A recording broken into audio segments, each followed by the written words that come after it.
The talks were part of a desperate attempt to continue negotiations over a potential trade deal.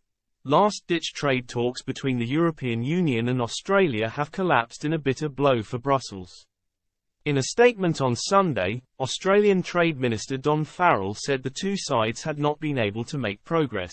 Mr. Farrell elaborated on the informal discussions. Negotiations will continue and I am hopeful that, one day, we will sign a deal that benefits both. The talks between Brussels and Canberra, which had been taking place on the sidelines of a G7 meeting in Japan, were seen as a final attempt by the two to solve the differences.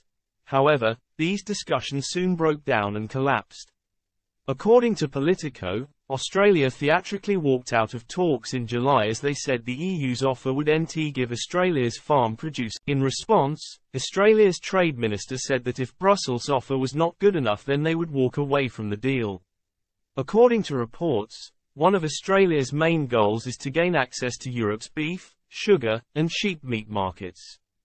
On the other hand, Brussels is reportedly keen to gain access to Australia's large reserves of strategic minerals.